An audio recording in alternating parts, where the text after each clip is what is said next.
Good. Okay, let's do a podcast. Are you wiping your nose in a t-shirt there? Is that what I just saw? Yeah, I am. I'm just getting over the flu and whatever. That t-shirt's gone now. That's gone. Kleenex shortage from the pandemic? I was laying down earlier. I wanted another few minutes. I had to get up. The cat was at the door scratching, and I either had to get up. Once I let the cat in and I get a tissue, it's over. So I just turned the TV up to like, are you kidding level, fan noise, so I couldn't hear the cat. And started using this, and now it's just there all day, and it's going to be garbage at the end. All right. All our best podcast material has been wasted now.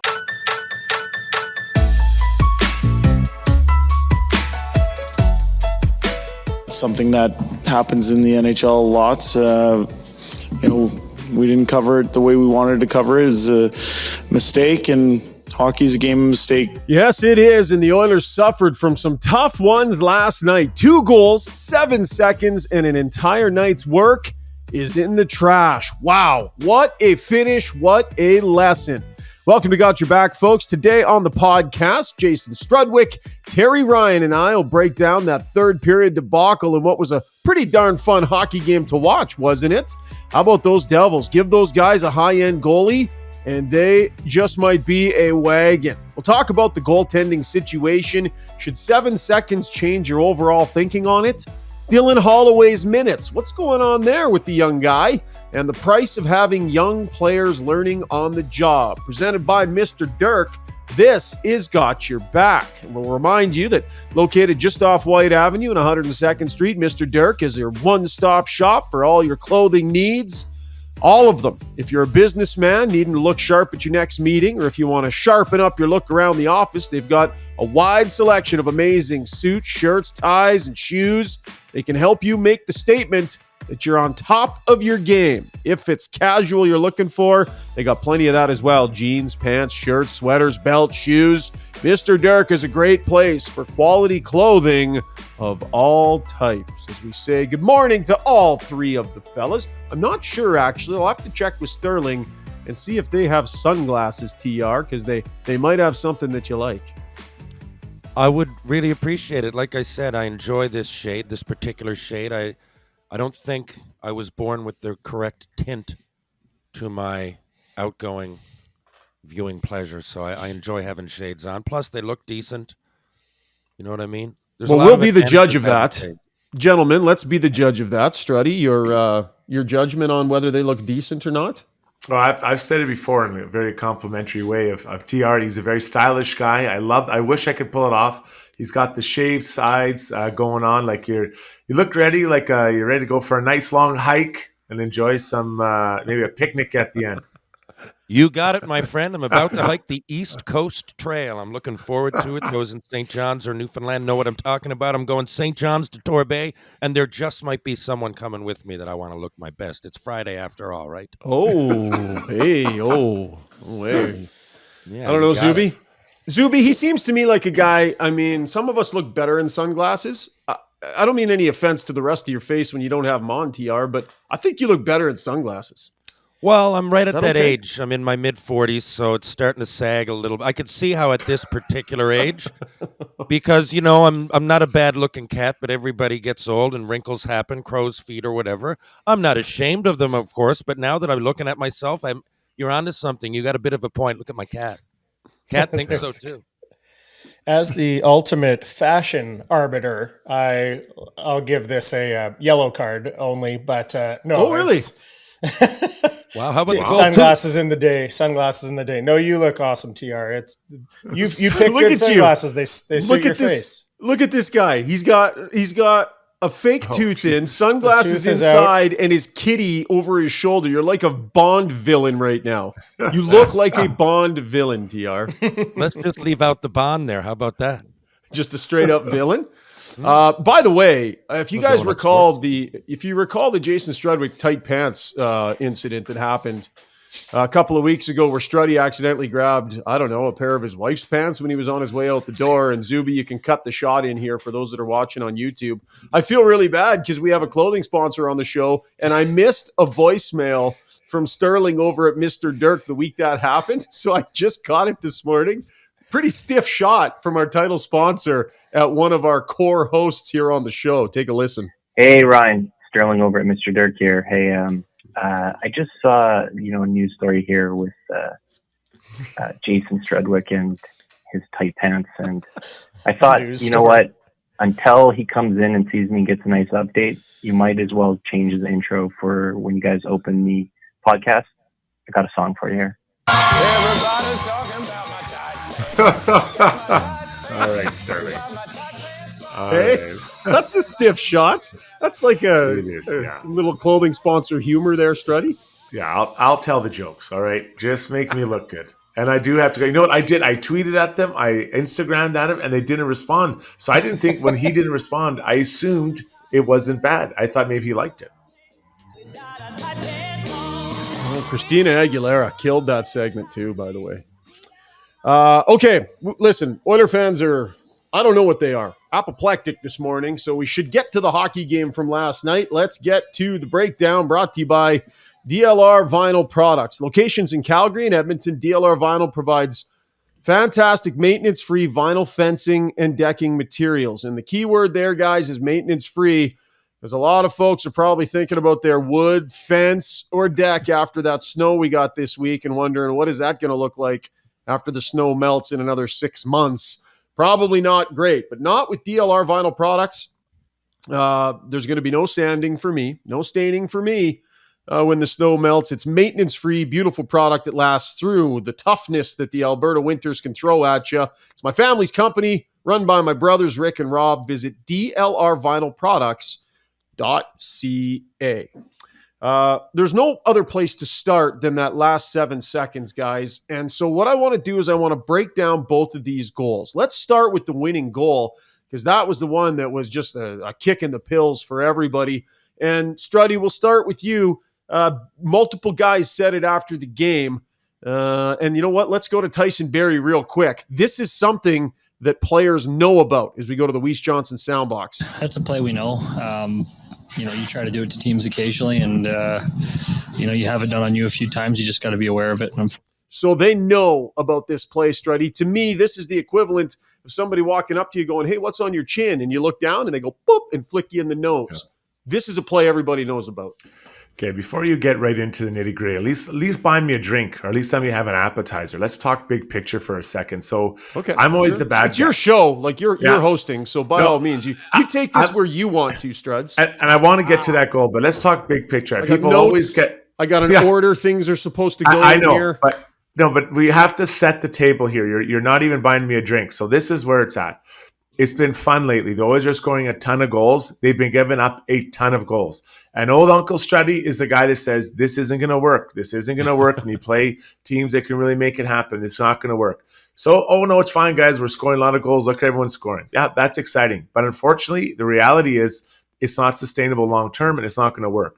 So, you go back to the last game of Nashville, they scored 6, they gave up 4. And of those, 3 were directly, could have been stopped by the Oilers, but they made poor decisions. So let's fast forward now to your special moment, the 7 seconds, and both those goals were gifts.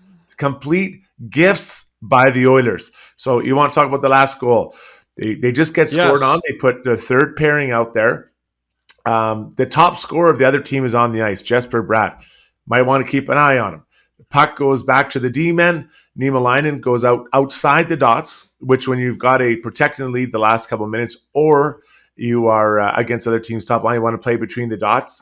And Bratt cuts back in. Tyson Barrie also is near the dots, then to the middle.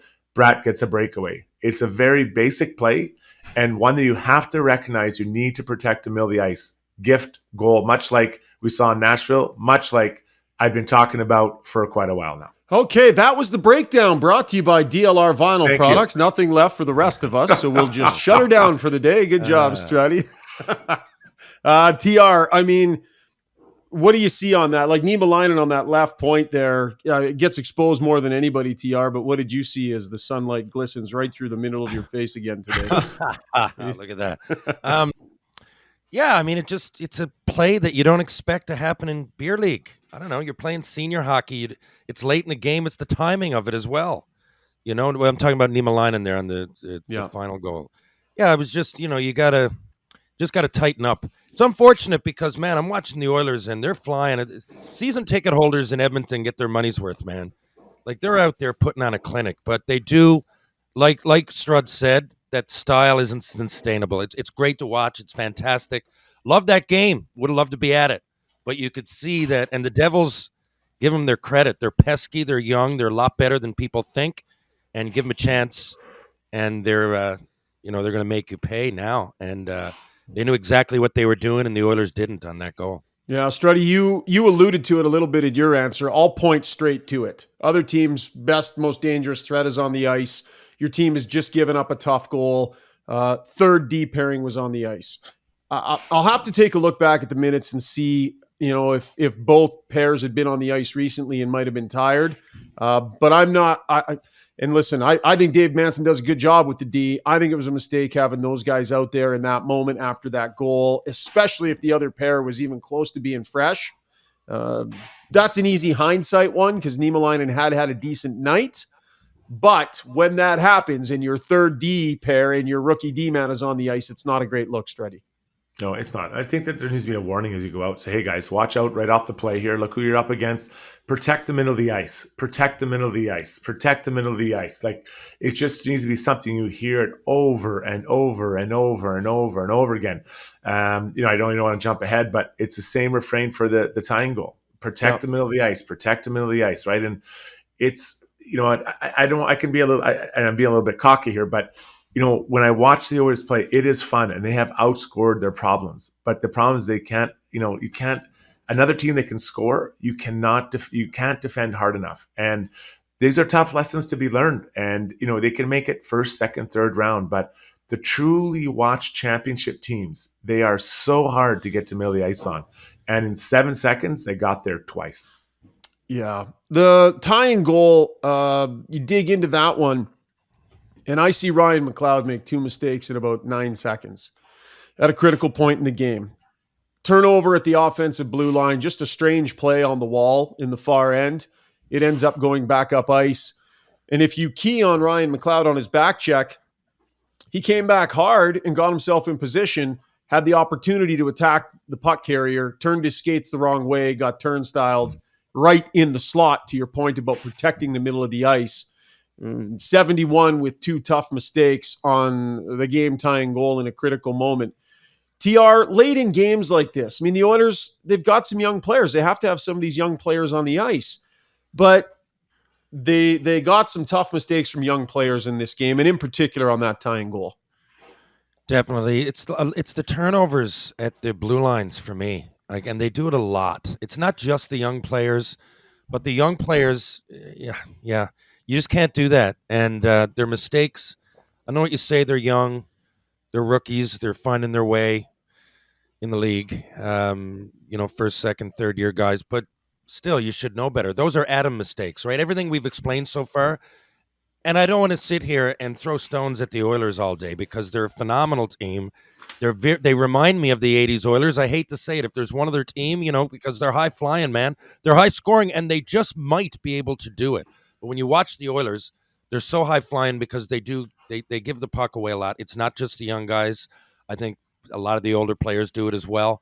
It's just it was magnified last night. And if you're battling for time in the lineup, it's really tough. It's a tough look. And the timing, like I said, the timing. They're not doing this when it's 5-1 with a minute left in a throwaway game.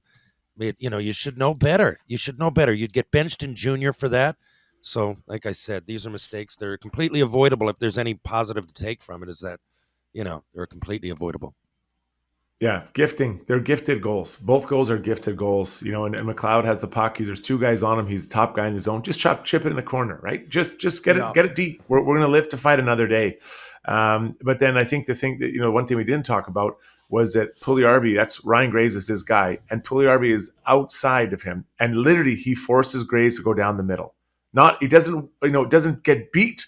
He literally forces Graves, has no choice. If Graves goes to the outside, he runs into Puljujarvi. Instead, he's in there. So again, it's a small detail, but that's the awareness that we're talking about here in a championship level game. And I know it wasn't that last night, but it was a hell of a game. I was there, and I was right in front of where Ryan McLeod didn't get that puck deep. I'm like, oh God. And you can just see it going the other way. And so you learn, The video will be watched. It'll be talked about. It'll be reminded as they go on. Manage puck management towards the end of the game. Well, anytime in the game, but the end of the game is huge. But then protecting the middle of the ice in your own zone. Make it hard for these guys to get that middle of the ice. And then the goal itself, I mean, Skinner would want it back. I'm sure. I know what he said after, but I mean, that save's got to be made. But there were numerous mistakes before that. So I'm not going to jump all over Skinner. But that's just kind of the reality of 3 breakdowns that lead to a goal that should never have happened. So we have a clear mistake and a turnover by Dylan Holloway on the first goal. You've got Niemelainen being exposed to the inside on the winning goal. You've got Ryan McLeod making multiple mistakes on the tying goal. These are young mistakes. The Oilers have young players in their lineup. Let's go back to the Weiss Johnson soundbox because I asked Jay Woodcroft about that very thing. Quickly, though, Weiss Johnson reminds you it's a great time of year to look into a furnace for the garage. Winter is here. And if you want to let the family get into a nice toasty warm car, give them a shout. Let them fire a heater into your garage. They've also got some end-of-season air conditioners on at 15% off right now. Visit the showroom at 5803 Roper Road. Weiss Johnson for all your air conditioning and HVAC needs. Weiss Johnson, Weiss Johnson, whoa. Hey, love the hey at the end of that jingle. Jay Woodcroft postgame when I asked him about the young players making mistakes. And in a way, as a team that's bringing young players along, you got to live with them to a degree. You're trying to play guys through those and just what your process is to. Yeah, we made a few young mistakes tonight, and that's part of learning how to manage yourself at the NHL level. And TR, do you recall making some bad errors at key moments through your career, and as a young player, how that might have jarred you or rattled you? And what's the appropriate way for a staff and a coach to react, you think? Okay, so first of all, do I remember, did it rattle me? Yes, it must have, because I remember each moment like it was one of the most embarrassing moments of my life. It's etched into my brain. I remember my first game I ever played against Saskatoon, giving it away at the blue line, coming out on the power play, and Frank Banham went in and scored one of his 83 goals that year. I remember in the NHL it happened, an exhibition. I put it right onto somebody's, like it was just brutal. I remember these because you feel accountable as a player. So I know what these guys feel like. The other thing, I can tell enough from seeing these young players that we've mentioned so far, interviewed here and there. You can tell a little bit about their personality. They don't seem to be people that would get their backs up at the coach. I think they accept their accountability, or they accept their responsibility. They're accountable young players. Now, that being said, say a guy like Holloway. That really stood out to me because I'm really rooting for him, and I know what it's like. It's tough to get confidence, man, when you only get 4 or 5 minutes of ice time. It really is. And how do you gain confidence when you're out there? You got to do something. I've been in the position and get the puck and you just want to dump it in. You don't even want to think because you just don't want to make a mistake, and you don't want to be there either, right? Especially not on the Edmonton Oilers. That's not really going to fly with the kind of team that they have. So you want to go out and gain some confidence. So I was really happy that later in the game he had a good shift, turned it over. I think it led to a goal. Yeah, drew a penalty, and yeah. Yeah, and it's tough because you only got what did he get, 4.5, 5 minutes of ice time. So, in that time, he did kind of redeem himself. It's happened a few times this year, though, and a little too much. And like you said, you want these young guys to succeed, but it can't be repetitive. You want to learn your, and these are lessons that you learn in Pee Wee, right? These are turnovers at crucial times of the game, at pivotal points of the ice. So, on one hand, I understand what it's like, but on the other hand, Woodcroft went back. He often does. He seems to show a lot of confidence in players, but now we're starting to talk about repetitive. And if this keeps happening, I'm sorry, guys, we got to go with someone else. I hope it doesn't get there. I love those kids, and I wish them all the best, but you can't be turning it over like that, and especially not at the times that they do. Yeah, it's tough. I mean, for a young player, I remember making mistakes, and you put it, catalog it, and say, okay, I'm not making that play again. And it's both with and without the puck. And a lot of times, TR, as you know, it's a lot of times without the puck is where you're in the wrong place, or you don't have the right positioning, at least for a D-man. So, you gotta let them grind it out. You got to let them just figure it out over time. If it's a continual problem, now you've got to address it a little bit harsher. But I'm sure for Ryan McLeod, in that moment again, when he gets it up and you're up by a goal, you don't need to score another one. You need to put it deep and make them work hard to get out of their own zone. So lesson learned, Nima line to protect the middle of the ice. Like, it's nothing new that they're talking about, but they'll I really believe that this is unfortunately a good lesson for those two young guys. Yeah, and you got to take those lessons and learn from them and not let them happen over and over again. You mentioned Stuart Skinner. Here he is as we go back to the Weiss Johnson soundbox on that game-winning goal. It's my job. I mean, I got to be able to make as many saves as I can, and it's my job to make that save, especially in a game 3-3. And yeah, just like how I said, it was a nice shot posting in, but I got work to do, and I can make that save.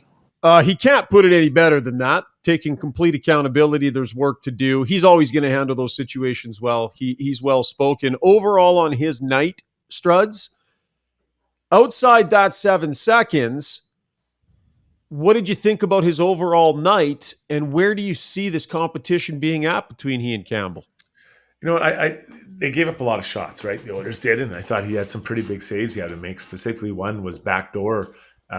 Just before these 2 goals, there was a lot of chances. The Oilers had, Draisaitl, Bouchard, and Ceci. Any one of them could have scored one, or all 2, or all 3 could have scored.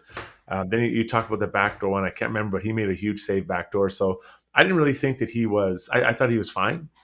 He's a young goalie. He's learning. I thought he was fine. I don't have a problem with their game-winning goal. If I'm being honest, I thought of that tying goal. That's the one where you'd like to have back. I'm sure it just trickles through him. Right in the middle of the ice, yeah. Yeah, that's. It was a knuckler, and we broke down the plays before it, but that's the one I think that he'd like to have back. So, I think people. There's a lot of people that are okay. Skinner's now the starter. I got to be careful. We're 10 games into the season. Oh yeah. I think you got to be careful. I think this is maybe a rotation-based situation, and Campbell getting more of those. But generally speaking, the goaltenders have been fine. I haven't had a real issue. It's been the players in front of them. I believe they're letting them down more often than the other way around. I agree. I love the way both goalies approach the game. I said it from day one, and we're only 10 games in, so to nitpick, I think it'd be nitpicking. Both goalies have been more than acceptable, and I love Skinner. I love his attitude. Everything about him. He exudes confidence while showing a level of humility about it. He seems to want to learn, and yeah, I wouldn't blame it. The goalies make mistakes. Yeah. There's been a few mistakes, but overall, solid. I'll leave you with this on the goaltending. Small decisions matter and timing matters. There's a game Saturday against Dallas, and then they've got back-to-backs Monday, Tuesday, Washington, and Tampa. Whoever starts Saturday's game will get 2 out of the next 3 games, right? Because they'll play Saturday, and then they'll play one of the Washington or Tampa games. I think there was a chance Stuart Skinner was going to get Saturday's game, which means 2 of the next 3 games, which would have meant 3 out of 4. I think there was a chance that he was going to grab that Saturday start. I'm not sure if what happened in that last 7 seconds changes that decision. It probably does. And I think we see Jack Campbell now in 2 of the next 3 against Dallas and then 1 of Washington or Tampa. So while we don't want to dig too much into the minutia, there have been little moments along the way where Jay Woodcroft has had to make goaltending decisions. The back-to-back against St. Louis, Chicago, he gave Skinner the tougher game. The Calgary start, he gave Skinner when both guys were ready to go. Saturday might have been another one of those moments for Skinner to claw his way up another rung. I think the start will now go back to Jack Campbell, but we'll have to wait and see. Connor McDavid, his reaction after the game as we go back to the Weiss Johnson soundbox. Taught a lesson to keep playing, and obviously when they score to tie it up, we got to follow it up with a better shift. I can't give 2 goals in 5 seconds there, so it's something that you just can't do. So when they score to tie it, we got to follow up with a better shift. Here's what I note about that clip, Struddy. Connor McDavid wasn't on the ice. He's talking about a shift where he was not on the ice. A couple of years ago, he wouldn't have said this. He would have danced his way around, not really wanting to blame anybody and not really wanting to let his frustration show outwardly. I view this as a shift in his leadership. He's willing as the captain to stand there and say, even though he wasn't on the ice, we need to be better in that situation. he's talking about what other players did out there. I know it's a subtle thing, Struddy, but I like the fact that McDavid feels confident and comfortable enough to stand there and speak for the group and not point at individuals, but at the guys that were on the ice and say they needed to be better there. Yeah, I'd be interested to know if he said anything after the game. Did he comment to his teammates and said, hey guys, like, there are moments in a game when you have to recognize the danger or maybe the moment that what's going on. And, tonight we learned that lesson. I think coming from him would be so valuable. Yeah. I remember playing with Mark Messier at times would say things like that. Like, guys, you don't know what's going to be the most important part of the game. So you got to be ready for every shift. And I think coming from a guy like that, it goes so far, TR, because you're not putting your teammates down. It's just like, hey, we all got to be more ready at crucial times of the game. The problem is it's hard to recognize when the crucial time is, although after a goal, you're tied, 3 minutes left. I think that's a pretty crucial moment. Yeah, you're literally seeing the progression of one of the best players of all time. Like people say, is his game going to get even better because he's coming into his quote unquote prime? Well, it is, because that's part of the game, being a captain, being a leader. I thought the exact same thing, Ryan. As soon as he said it, I was like, you know what? He's starting to really get it, and who the hell am I to say? But you know what I mean. We're all hockey players. We played the game. We analyzed the game. And the way he's handling it now, he's becoming more of a leader, even on the ice, like little things. Honestly, I think it's a real exciting year. It's going to be a problem, like I said, like Strutz said earlier. You can't sustain that level of high-flying kind of end-to-end huge action, like you would say. I forget what Jack Michaels likes to call it. Explosive action end-to-end. Like Down the stretch they come. Yeah, his ball is just so mesmerizing, man. I love it. Jack used to be my guy in Colorado Springs I know. in the West Coast League. Yeah, it's wild.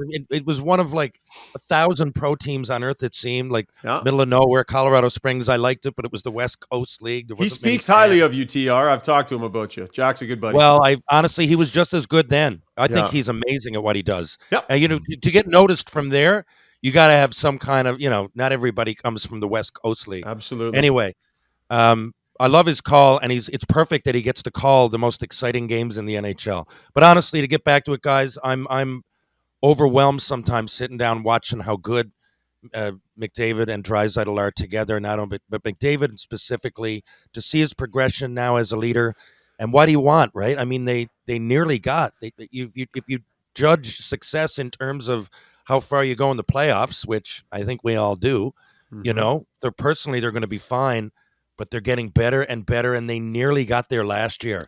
I think, if I was going to, it's early, it's 10 games in, but the Oilers, of course, surprised to nobody, are a force to be reckoned with, but I really think this year they're even more dangerous than last year, and I wouldn't want to see them in the playoffs. I know it's early to say that, but they're flying on all cylinders, and I love everything I see with McDavid. Yeah, they've rattled off 5 straight wins. They were pretty close to beating a good Jersey team and grabbing 6. 7 seconds changes it, but it doesn't change the work they've done over the last couple of weeks. They've been one of the better teams in the National Hockey League for some time now. What a fun game too, by the way. I think we just need to tip your hat at some point to the New Jersey Devils and say they found a great way to pull out a fantastic result in what was an incredibly exciting game to watch. Fast. They're so fast. They had the Oilers D-men under pressure the whole night, and they're going to cause a problem. I was really interested to see, because they're not a big group of forwards, but man, can they skate. But they got on those Oilers D-men, and they were underwater. It was a tough night for the D. And I'll give a shout out, of course, to Dawson Mercer, who played another great game in his knew that was coming. progression as a National Hockey Leaguer. This is his second year. Yeah, I mean, I said it at the beginning of last year. People are like, "Who's Dawson Mercer?" I shouldn't say everybody. World Junior, great player, but you know what I mean. He wasn't a household name yet. Comes from Bay Roberts, Newfoundland. Plays ball hockey in the summer. Hangs out with the boys. Right? He's one of those. He salmon fishes. He moose hunts. He's a Newfoundlander. And there's Newfoundlanders, and then there's Newfoundlanders. Shout out to Dawson Mercer. Played great. Yeah, I mean, they're flying. One of the things I noticed about Jersey, they don't go away. A couple of years ago, you would have folded them. Yeah. They don't go away. They're pesky. They're at you. And even, crazy to think that 2 games into the season, the fans in that city were chanting for the coach to be fired. Because the way they play, The way they play, that has something to do with the head coach. He's got them playing a stiff, fast, good brand of hockey. And I was actually talking to Jack after the game last night, TR, and he made the point. Have you guys seen Thomas Tatar play that way before? I mean, that guy's bought into this system. They play hard, they play fast. That's a heck of a team. Get him a goalie and look out. Okay, that was the breakdown brought to you by DLR Vinyl Products. We're not done, though, because coming up next in our takeaway segment, we touched on it a bit, but we're going to dive into the situation right now with Dylan Holloway. Is he best served to maybe head down to the American Hockey League? Not getting a lot of minutes, learning some tough lessons. He's had some injury. We'll break that down in our takeaway segment coming up. You're listening to Got Your Back, presented by Mr. Dirk. Joined now by Sterling Dirk, right inside the beautiful store over at Mr. Dirk. Sterling, time for a little rapid fire. You up for it? I'm ready. Here we go. All right, true or false? You took on title sponsorship of this podcast for the sole purpose of fixing Jason Strudwick's mess. True. His wife came begging for help. It's going to be a long, beautiful relationship. It's going to take us a while, pal. All right, true or false? If someone's frustrated looking at their wardrobe, doesn't like their options, it's immediately $1,500 to make any change. False. You start with one item, you build it up. It's like anything in life. You just need to kind of start placing those pieces and then adding more and more, but it doesn't need to happen all at once. True or false? Suits are the main thing that Mr. Dirk offers. False. Actually, we carry a wide array of product from jeans, shoes, socks, underwear, t-shirts, casual wear. I mean, we specialize in tailoring, but we are head to toe for all of our clients from weekend to regular everyday office. Great stuff. Check out the shop just off White Avenue at 102nd Street. And for all their stock, visit them online, mrdirk.com. Thanks, Sterling. I'll see you soon, buddy. I'm due. We'll see you soon. Hey, Struddy, question for you. Have you ever tried putting in your own fence? I sure have. Between digging the posts, mixing up cement and digging the holes is absolute killer. It's brutal on the back. Well, listen, what if I told you you could put in a fence without having to dig a hole or mix any concrete? I'd be much more likely to come over and help you out. Yeah, well, you're not the first guy I would call, but thank you for that. Listen, my brother's company, DLR Vinyl Products, they've come up with a system where you can actually put high-quality vinyl fence in the ground without having to dig a hole, without having to mix any concrete. They can teach do-it-yourselfers how to do it, and they can also work with contractors who might be looking to start installing vinyl. It's super high-quality product. The great thing about it is that it has fantastic longevity. You put it in, you don't have to worry about staining or sanding or anything like that. I've been lucky enough, Struddy. They've put in multiple fences in my different yards and they've built me 3 decks. I have totally abused the fact that my family is in the fencing and decking business, but it's great product. Give Rob a call in Calgary or Rick a call here in Edmonton. This is a company my dad started. It's a family business. I'm super proud of it. That's DLR Vinyl Products in Edmonton and Calgary. All right, time for takeaways brought to you by Sherwood Buick GMC, just off Baseline Road on the way into Sherwood Park, the #1 GMC dealership in all of Canada for the last 5 years running. Have you seen the all-new redesigned Sierra 1500? Struddy, we got to get you into one of those. They've got a wide variety of trim levels. I've got the Elevation. The Denali Ultimate, which is obviously what Struds would require, is regarded as the most advanced and luxurious in its class. Sherwood Buick GMC actually has lots of inventory too. A lot of places you go in, they're struggling to show you trucks and cars. They actually have them on the lot. And if they don't have the one you're looking for, they can get it for you quick. They're wide open for trades as well. Visit SherwoodBuickGMC.com. And by the way, Phil, the general manager there, I guarantee you would have seen that set play coming that the New Jersey Devils ran last night, fellas. Nailed it. He would have nailed it. All right. For the takeaway segment, I want to dig into Dylan Holloway here. He needed to make this team in a top 9 role for it to make sense for him to be here. That was stated by Ken Holland before the season. Been on the 4th line for some time now.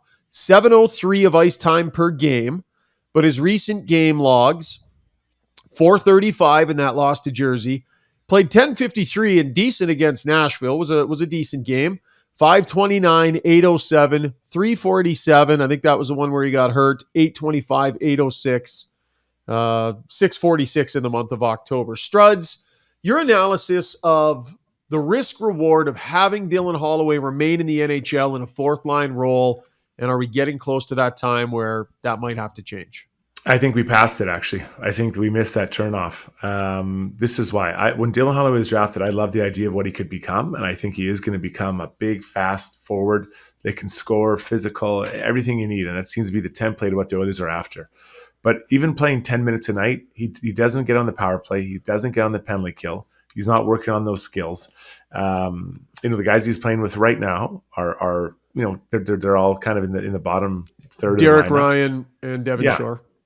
And they did score a goal, to be fair, but he needs to be somewhere where right now he can develop.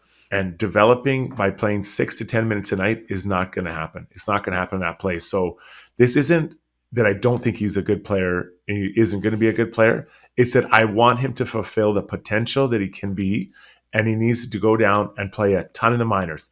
First line power play, first line penalty kill, first line minutes all over the place. So I believe the times I would have done it already before the Nashville game. So 2 games ago, he would have been in the minors. TR, does he look like he belongs in the NHL right now? What's your sense of it? And listen, exhibition, TR, I just want to say real quick, I really value your opinion on this because you were a high draft pick and you had to try and break your way into the National Hockey League at a time where, was he ready? Was he not? Was it too much too soon? Was it not? You've been in this situation where it's like, where should this guy be and what should be happening to him right now? So sorry, I just wanted to lay that out there and remind people that you have that experience. Don't apologize. Don't ever apologize for reminding people that I was the 8th player chosen on the planet. Please, you don't have to apologize to me for reminding everybody that I was the first left winger taking on planet Earth, okay? We're all good there. Now, moving on, I do know what it's like. And you know what? Back in the day, I remember specifically getting my back up about it. The Canadians, I remember, I would read the media and everything, and they didn't make the playoffs, which was rare, like a couple of years just after winning the Stanley Cup. So I thought, all first rounders go to heaven. And I went and I had a decent camp, but I was on a team with Mark Recchi and Saku Koivu and Vincent Damphus and Pierre Turgeon. And, I don't know where I thought I was going. I didn't think I was any better than those players, but I said, I'm an NHLer, I'm good enough. But the thing is, I wasn't benefiting anybody, them or myself, by playing 4 or 5 minutes. It happened a bit. And in my case, I guess it was a bit different because I just grabbed someone and fight. I wanted to get on the score sheet. That was helping nobody really, maybe give a team a little bit of a boost, but, it wasn't helping anybody long term. And I lashed out, I would go home and, analyze it with my teammates. And really, I just wasn't ready. I needed to go down and play on the power play in Fredericton. And I went down, I did, and I put up some decent numbers. And I remember, things didn't work out in Montreal. That really wasn't the reason. I did need that time and space in the minors. And that's exactly what Holloway would go do, TR. Holloway would go down and play on that power play. Because, exactly. And it's not just the time on the ice. It's the space you get. I know it's the AHL. It's the second fastest league in the world, arguably. But it's not the NHL. And you got a little bit more time with the puck. And so therefore, it leads to having a little bit more patience. I think you learn a lot down there. A lot of those guys end up playing in the NHL. They're down there for the same reason, right? So it's nothing against him. It's the timing as well. The other thing, if you play 4 or 5 minutes, if you do something great, especially in the position of being a first rounder coming in, or at least a highly touted prospect that had a good camp, whatever it might be, you're in the NHL, you're young, but you got a magnifying glass on you. When you do something great, it's like, oh, that's bonus, but when you do something bad, it looks real bad. And the mistakes he's made on the limited ice time are obvious turnovers, right? There, you take some real bad penalties. Speak about young guys taking penalties last night. They redeemed themselves, of course, but it wasn't just Holloway. But anyway, this is what I'm saying. He doesn't play enough to justify forcing him out there in an NHL game. Do I think he's going to be a player? Yes, I certainly do. The tools in his toolbox, a lot of players who are already NHLers that have been there for a while would kill for. But he's not benefiting anybody by playing this many minutes and not being out there in special team situations. Struds, I agree with you that the time is overdue. And here's where I think it's being overdone a little bit right now. He's playing center, and I don't think that's comfortable for him, certainly not at the National Hockey League level. He has not played a ton of this position, and in the American Hockey League, didn't play a ton of that position. Chatted with some people that watch that team all the time, and this is foreign territory for him. I believe they have him at center by default. I don't know that it's because they think it's what's best for him right now. I think Derek Ryan at center isn't a great option for them. He's better on the wing. And I think Devin Shore, they feel the same about. So Holloway gets the nod at center here. And I don't think it's serving him well. I think it's a more complicated game. There's more opportunity to be put in position to make mistakes in critical areas of the ice. And I think having him forced into the middle of the ice while learning the NHL game, I think is too much. And Struds, I think they're just asking too much of a young guy who had some tough things happen early. Like, I'm looking at my notes. The second note I have on the Oilers season is 55 turnover goal at the other end. He had some, the hit that he took. He's had some tough stuff happen early. He needs to be in a comfortable position to succeed right now, and I don't think that's the position he's playing in. Yeah, and I actually think I take that playing center as a compliment because I think they believe he's the best option in that spot. So I think that's a compliment for him, and I agree. But how do you think it's going? Well, it's how can I tell with 5 shifts a game? It's impossible to I don't want to simplify this too much, guys. But this is going to be, or I hope, a player who is a significant contributor in the top 6. Not a top 9. I'm talking top 6, riding beside one of those 2 big centermen. That is what my expectations are for him. He is not going to get there playing the way he is now. Where is he moving up in the lineup? Whose spot is he taking? He's Yamamoto. They either got to give him some time on Yamamoto in Yamamoto's spot, or they got to send him down. It's one or the other. They got to, or get off the pot here. Give him some legit minutes with good players and see what happens, or get him to the American League.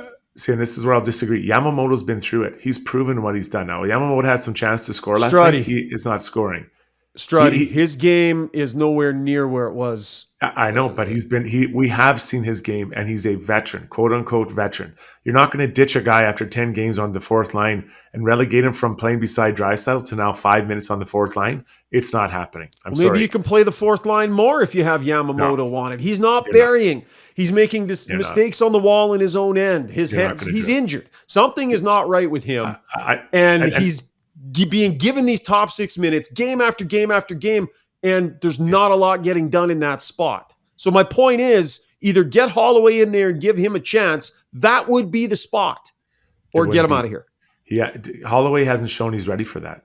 He's not ready for that minute. So you're putting Yamamoto there, and you don't think that if 29 didn't want beside them, Yamamoto beside him, he wouldn't be there. That's what 29 wants. That's who it's always been. It's always been that guy. You got it. Sure. And you try and do it when you can. And when Yamamoto's game follows suit, have at it. But I think there is a small opening there that they could justify making that move. Can't do it. I don't think they will, but to me, it's that or nothing. Ryan, to pick up on your point earlier, for me, I used to play a bit of center, right? I went to the Western League as a center. My first year as a 16-year-old, I played center. My second year, I had to face the fact Damon Lankow was a better skater than I was, and I was probably better suited to play left wing with him, feed him the puck. And really, it was, you had to kind of take a hit to your pride there as a player.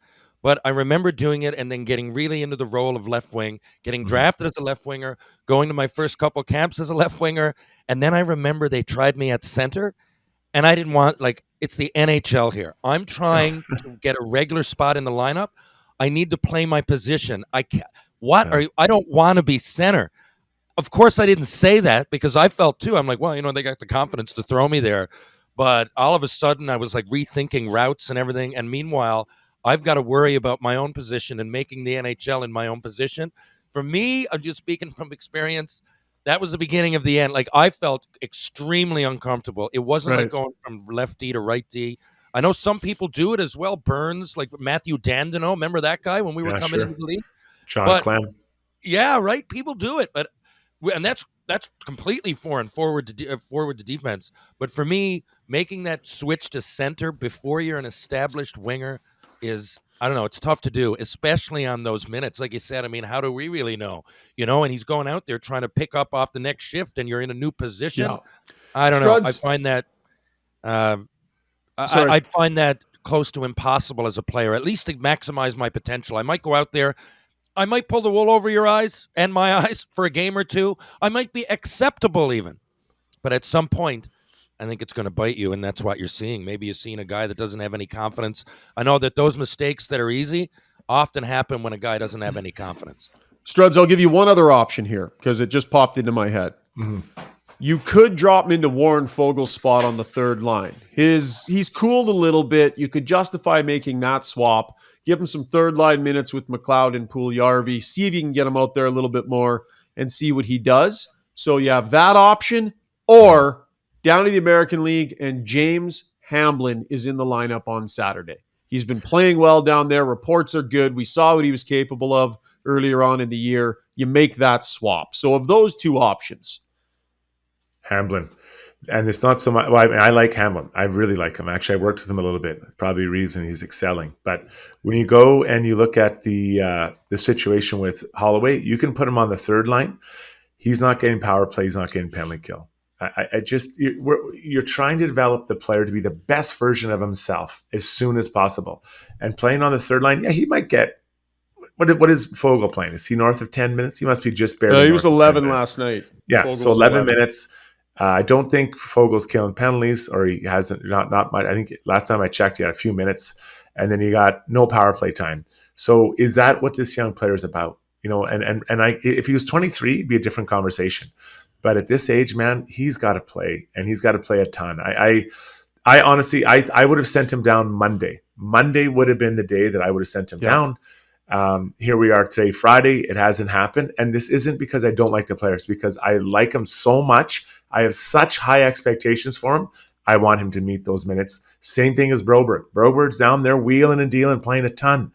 Develop your assets so they can come fill holes or plug big holes as you move forward. See, if you look at the Oilers as a unit, right? I mean, they're not flawless, of course. They lost last night, but they got a pretty good contender. They've built themselves a pretty good contender.